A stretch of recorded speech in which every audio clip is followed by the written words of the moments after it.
I think part of the reason Snyder gets as much bad faith criticism as he does, and he does, is that most of his films are adaptations. Specifically adaptations of comic books. Specifically adaptations of some of the most iconic and widely beloved stories in comic books, and he isn't afraid to put his own slant on things, even while technically making a near frame-for-frame adaptation of the source material. Interestingly enough, the one what you could call Snyder original story is also the one which I feel most directly deals with the issues he's had adapting comic books and nerd culture in general. I take care of these girls. I look out for them. These are my girls. Sucker Punch is by far Zack Snyder's most unpopular movie. Which isn't to say it's his least popular movie, that's the owl thing.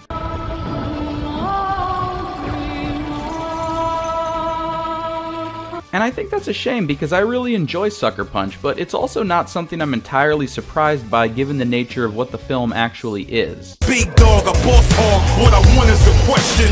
Buddy, you're a boy, make a big noise, playing in the street, gonna be a big man someday. The story in Sucker Punch plays out across multiple layers of narrative, and I kind of get a kick out of this having come out less than a year after Inception because Zack Snyder and Christopher Nolan's respective outputs complement each other in some really fascinating ways that I can't really get into right now without doubling the runtime of this video. The first layer, the one presented to us as being most reflective of the reality in which the story takes place, opens on our protagonist, the recently orphaned baby doll being locked in an asylum by her abusive stepfather who schemes with a corrupt staff to have her lobotomized in order to take possession of her inheritance. I don't know what you did to this girl. And frankly, I don't want to know. But what are you going to tell the detectives when they come snooping around? I'm sure they're going to love to get her side of the story. Yeah. I don't have a doctor on staff who does lobotomies. What? But there just happens to be one scheduled to come in. He'll be here in 5 days. So I'll just forge her signature. I've done it 1,000 times. The second layer, where the majority of the film plays out, is a fantasy in which Baby Doll's stepfather plays a priest from a Catholic orphanage who sells her to a brothel owned by a man named Blue. Blue owns the club, and we, my dear, are the main attractions. He brings in his clients, and we gotta make him feel, special. Along with 4 other girls, Sweet Pea, Rocket, Amber, and Blondie, Baby Doll concocts a plan to escape before a figure referred to only as the High Roller can arrive and take her virginity. The plan necessitates gathering a series of items the girls need to get outside, with Baby Doll's primary role being to distract the authorities, the various gatekeepers standing between them and what they need, with a highly sexualized dance that the audience never actually gets to see. We'd be doing all the work while you prance around with a perfect alibi. No, as long as I'm dancing. They won't even know you're there.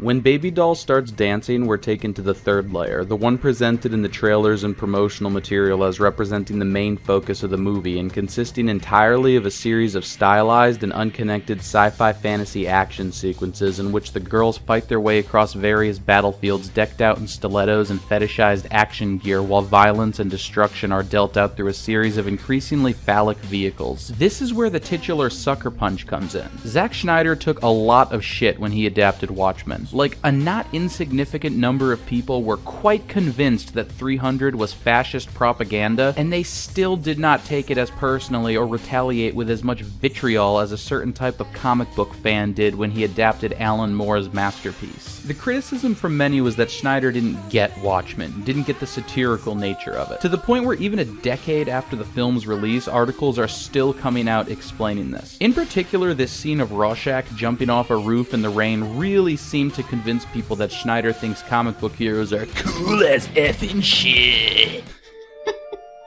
Why is shit okay but not fucking? Anyway, his big follow-up to Watchmen draws you in with these gorgeous scenes of chicks dancing around in high heels and fetish gear fighting robots and dragons and Nazi zombies and shit, but instead of some big escapist spectacle a la The Avengers designed to cater specifically to a certain kind of male audience, like the one that spent the past decade and change waging a spite campaign against Snyder and everything he does, we get something that spits directly in the face of the Avengers' target audience and arguably on the concept of escapism itself. It's a sucker punch to comic book nerds who pretend to be all woke and feminist while churning out and pawing over material every bit as exploitative and demeaning to women as the patriarchal power structures they claim to be critiquing. Here's the thing. This show might be yours, but the girls and you are mine. Me. Your father. Your lover. Your employer! Plotting to take from me my most precious possessions, your very self. There's not a doubt in my mind that Zack Snyder loves comic books, but he fucking despises comic book fans, or at least a certain type of comic book fan, and Sucker Punch is nothing so much as a treatise on the most toxic ways in which nerd culture relates to women, both as fans and as creators. The men in Sucker Punch, with one exception, are a concentration of the most repugnant, vile, and generally unsympathetic pieces of shit you can scrape off the underside of an Applebee's. Whiny, violent, unsanitary, greedy, oozing with inadequacy and a kind of licentious entitlement, using whatever tiny power they can accumulate to exploit and prey upon the bodies of the women in their care. I hold my money with my left, got the world in my right pocket. Smoker, stove in my right, in between, counting my profits. Poker faces, I soak up the tasteless display of women on my sofa, doing the type of things I love so much.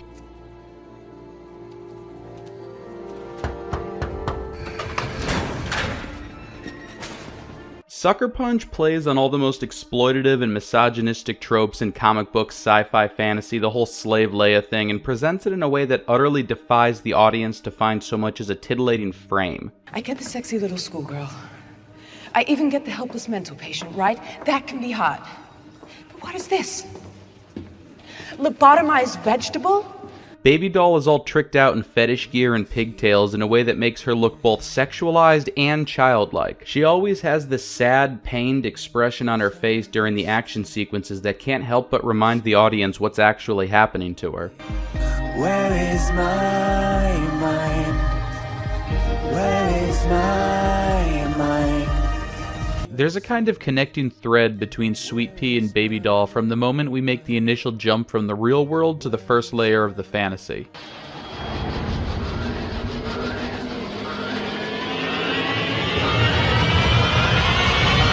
Stop!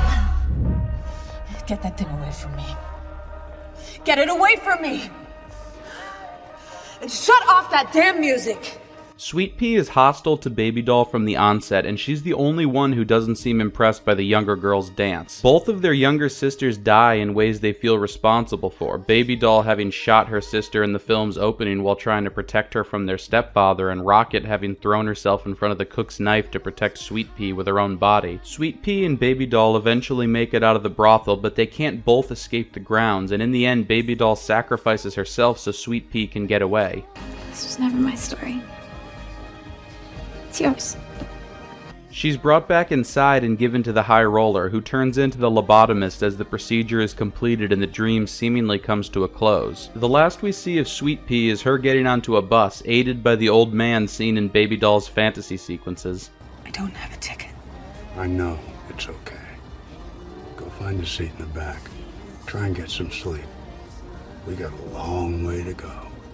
Some have taken this to mean that what we're seeing is still part of Baby Doll's fantasy, her mind now completely closed off to the real world, but I think there's a bit more to it than that. Sweet Pea is taller than Baby Doll, taller than any of the other girls, and is consistently depicted as being the pragmatic one, the adult in the group. She's suspicious of Baby Doll, convinced she's gonna get her sister killed, and there are a lot of little scenes where they look at each other in a mirror or say things like this. I'm the star of the show, remember? We don't see Baby Doll's face for a long time after she's lobotomized, and there are indications that even the level of narrative presented to us as representing the real world may in fact be another layer of fantasy. The film opens on curtains being pulled back, hinting that we're still being told a story, and Baby Doll's stepfather has the same black eyes effect that the Persian immortals do when he attacks her in a very stylized opening. I think Sweet Pea and Baby Doll are the same person, that Sweet Pea is Baby Doll having grown up. There are certain visual signifiers connecting various levels of the story. The slain younger sister, violent penetration, a bullet shell falling to the ground, a light bulb breaking. I think something happened to Baby Doll. Someone got shot, her sister died, and when she came out the other end of that experience, she was Sweet Pea. Sweet Pea is suspicious that Baby Doll will get Rocket killed because she blames herself, or more specifically the girl she once was, for her little sister's death. Baby Doll sacrifices herself so Sweet Pea can escape because sometimes, in order to grow, in order to become someone else, our younger self has to be left behind. The movie itself has been her retelling of her own story, the journey that brought her from that one person to the other. The old man is someone who helped her out of a bad situation, and she put him in the story.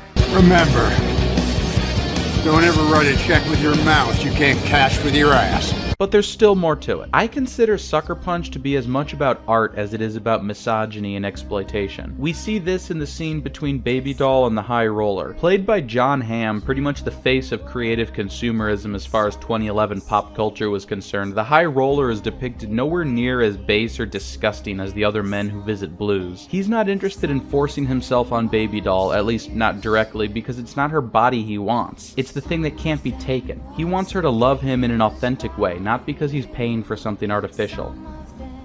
You want me to lie to you? No, I don't. All I require from you is a sliver of a moment.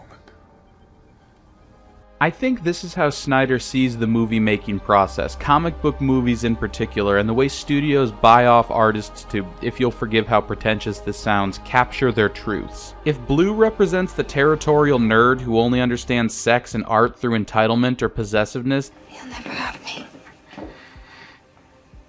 Ever.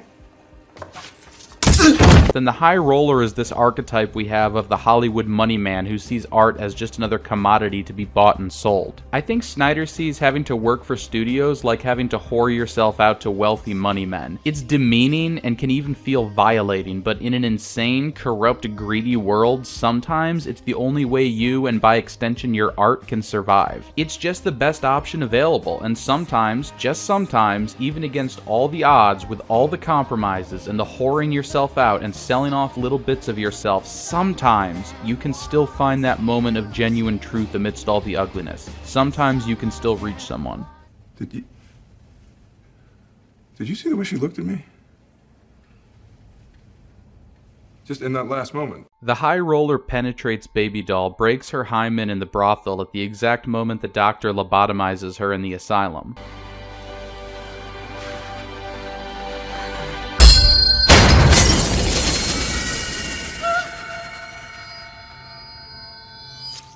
In the final moment, as it's happening, he sees something in her eyes that makes him question what he's doing. She's able to reach him for just an instant and communicate something. He brings his reservations up with Gorski, and she realizes that Blue forged her signature on the medical forms.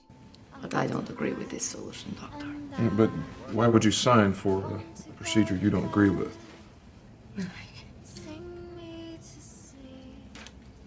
I take care of these girls. I look out for them. These are my girls. Tell them. Tell them! Get him out of here. No!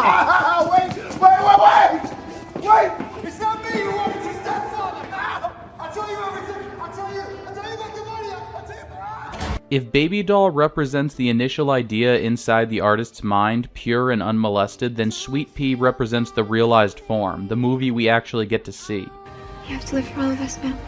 Baby, no. You can't Yes, do Sweet that. Pea. You're the strongest. You're the only one of us that ever had a chance out there.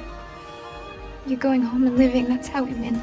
One of my favorite scenes in Sucker Punch is the musical bit where Blue and Gorski sing "Love is the Drug" while each of the girls performs their dance and Baby Doll can be seen cooking and doing laundry in the background. Musical montages like this are one of the things Snyder is most known for, and aside from just being a really well-shot piece of filmmaking, I think it kinda says some interesting things with regards to the critique Sucker Punch is making of exploitation and false empowerment, as well as the general roles society is comfortable with women taking: servants, caregivers, things to be protected or punished. Large portions of it were cut from the theatrical version of the film, as well as a few other important scenes, such as the final interaction between Baby Doll and the High Roller. Some of this was added back in for home release, but apparently there's an even longer director's cut out there featuring, among other things, a musical number from Baby Doll that has yet to see the light of day. A lot of Zack Snyder's films get this kind of treatment, which I think really represents a loss, both for the artists whose work winds up being messed with, and for the fans who miss out on the complete story as a result. And it is artists, plural. If a word like auteur applies to anyone, it applies to Zack Snyder, but if left solely to his own devices, none of these films could ever exist. Film is a collaborative medium, maybe the ultimate collaborative medium. It's something where dozens or even hundreds of artists come together to create something no single one of them could make on their own. Many fans of Zack Snyder and his films have rallied around seeing completed versions of certain works of his, and in doing so have made him, in the eyes of many, a kind of figurehead for the rights of the artist. There's something kind of poetic about this when you think about where the discourse surrounding Snyder's work was about 10 years ago, but the truth is he's far from the only one whose work is being messed with when these films are cut down. How many hours do you think it took to animate the Black Freighter segment of Watchmen only for it to be cut from the theatrical release? How long do you think Emily Browning spent rehearsing for Baby Doll's musical number, which has yet to be released in any format at all? I see Sucker Punch as the repudiation of this idea some people have of the perfect crystalline vision that exists within the mind of the artist. Baby Doll is pretty and captivating in a kind of way, but she's not real. She never feels authentic as a person the way Sweet Pea does. All that gyrating and moaning. The dance should be more than just titillation. Mine's personal. It says who I am. What the heck does yours say? It says I'm gonna escape from here. Sucker Punch is the movie where I feel like I finally started to get Zack Snyder, where I went, oh, he's making that kind of movie, and suddenly all these little things from his other films started to make sense. Imagine for a moment if people applied the same sort of narrative strictures to something like Antichrist or Mother that people cite as evidence of Snyder's movies being dog shit. It would come off as complete goddamn gibberish, right? To me, Zack Snyder's movies are something like visual poetry. There's a lot of symbolism and visual storytelling that's doing the legwork for straightforward narrative realism.